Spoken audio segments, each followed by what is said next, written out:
U.S. sanctions have a weak spot. Tiny allies like Latvia. In this photo taken on Tuesday, April 10, 2018, Latvia's Prime Minister Maris Kučinskis poses for a photograph during an interview in Riga.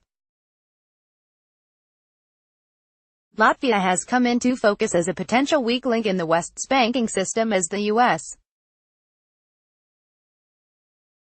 and EU increasingly rely on financial sanctions as a weapon in their diplomatic spats with North Korea, but also Russia and Syria, among others.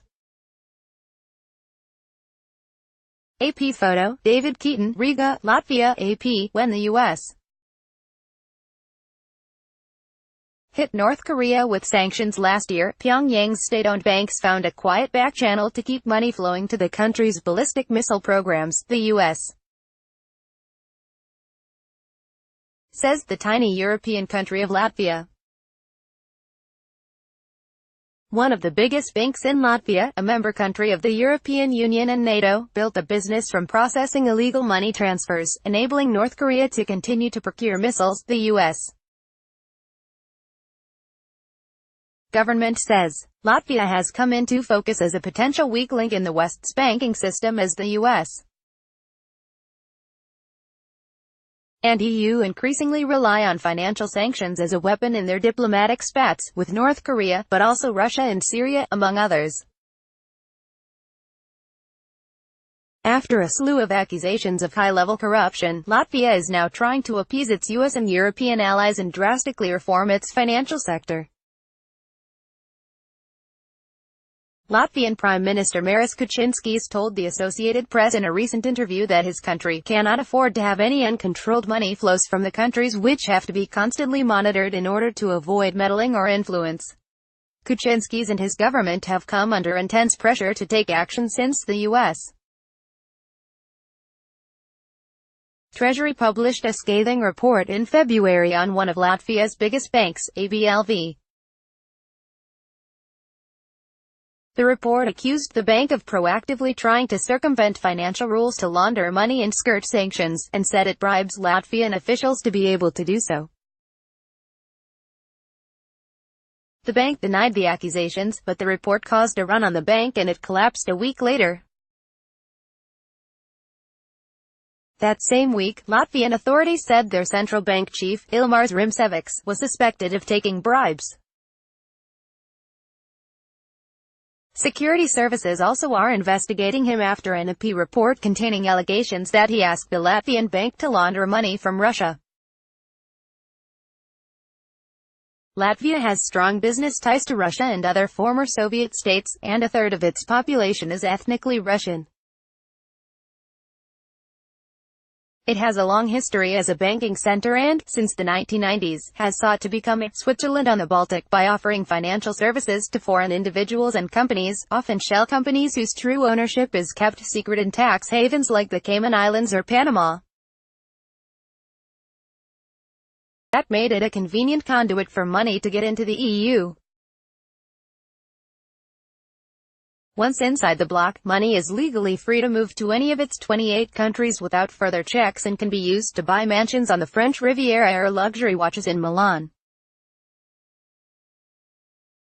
Much of it ends up in Britain, where the government is considering ways to tighten such flows to put pressure on oligarchs with ties to President Vladimir Putin, especially after the poisoning of a former Russian spy in England.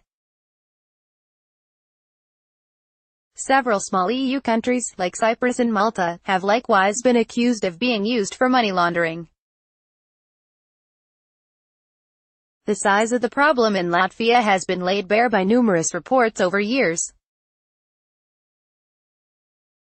U.S. and European authorities say it was involved in the so-called Magnitsky scandal, in which $230 million in Russian taxpayers' money was siphoned off. In 2014, leaked documents detailed how $20 billion was sent from Russia, largely through Latvia, over a 4-year period. The so-called Panama Papers showed many of Latvia's banks did business with shell companies owned by Putin associates. Latvia promised repeatedly to clean up as it prepared to join the EU's shared euro currency in 2014 and the OECD, a club of developed economies, in 2016. Those efforts apparently proved insufficient and the country is now taking more drastic measures. Latvia says it will ban its banks from doing business with shell companies, which can be used to mask wrongdoers' identities. In the case of ABLV, the U.S. says North Korea was using shell companies that the bank should have known were fronts. Banks note that shell companies can be used for legitimate business purposes, such as to facilitate a multinational's payments across borders in different currencies. The onus is on banks to know who benefits from a shell company they provide services for, though banks usually are fined only when proven to have systematically circumvented the law. In April, the Latvian parliament approved a ban on almost all shell companies, and the country aims to reduce the amount of foreign deposits its banks hold from about 40% of the total to 5% by the end of the year. We have to have a new approach to the way our financial system works, Kuczynskis told the AP. In 2015, Latvian banks held deposits from people outside the country worth over €12 billion, the equivalent of almost half the entire economy. By the end of 2017, those deposits had fallen by a third to €8 billion and are likely to have dropped further since then because of ABLV's collapse. About half of those deposits are owned by 26,000 shell companies, the Latvian regulator estimates. And the figures do not capture money that merely travels through Latvian banks, without staying in them.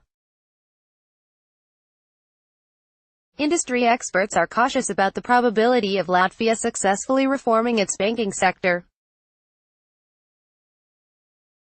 Eric Selga, a Latvia-based researcher with Philadelphia's Foreign Policy Research Institute, say the efforts are by far the most extreme reform of Latvia's banking industry to date, effectively ending its decades-old role as a regional financial hub in a matter of months. Our track record is that these reforms don't work, Selga said. We have some of the highest quality anti-money laundering laws in Europe, if not the world. But the enforcement is just not there. Latvian authorities investigate only about 1% of reports of suspicious financial transactions, compared with an EU average of 10%, according to local regulators and security agency Europol. The skepticism was shared by the owner and chairman of the Latvian bank Norvik, which holds many accounts by non-Latvians.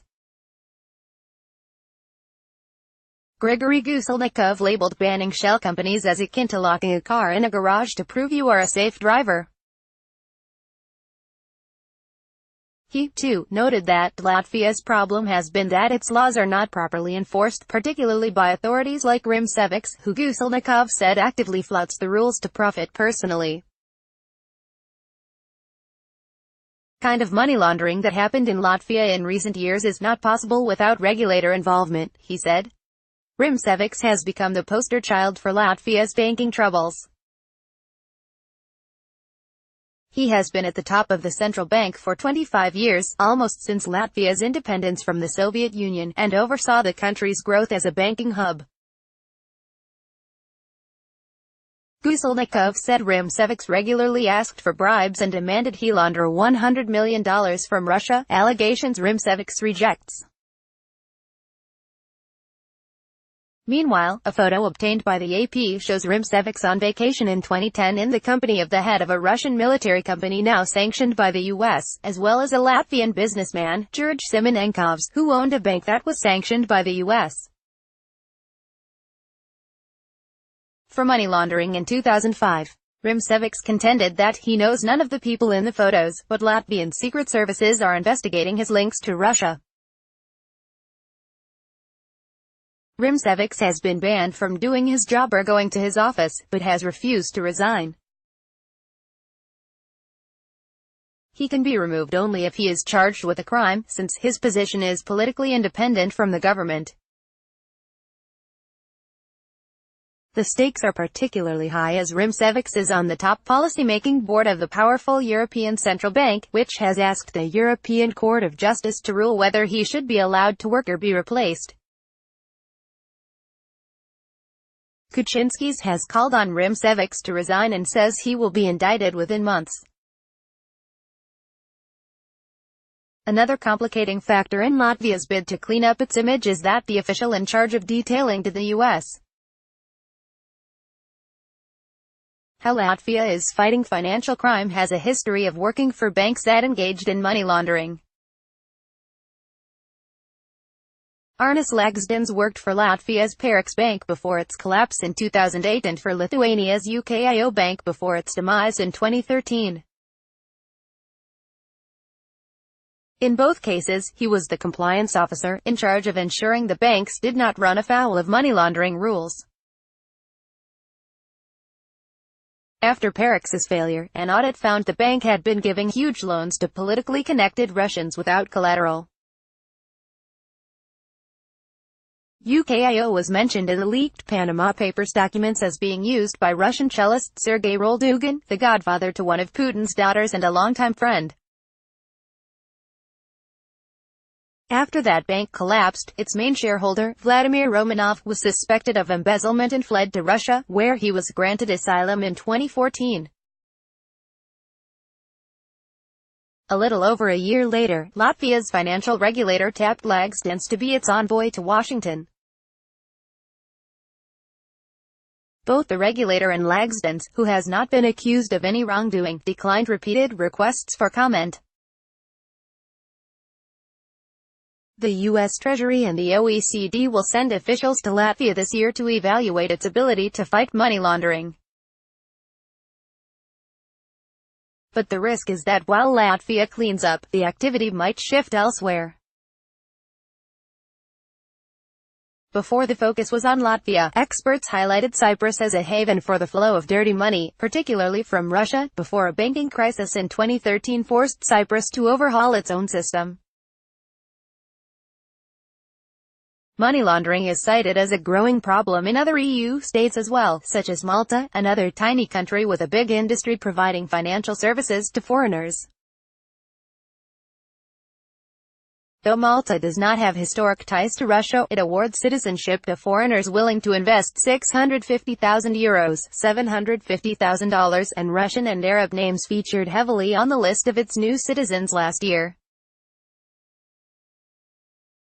In October, a journalist investigating money laundering in Malta was assassinated in a car bombing. Money laundering is going to drift somewhere else, Selga said. From what I understand, it's happening already to a large part. Copyright 2018 The Associated Press.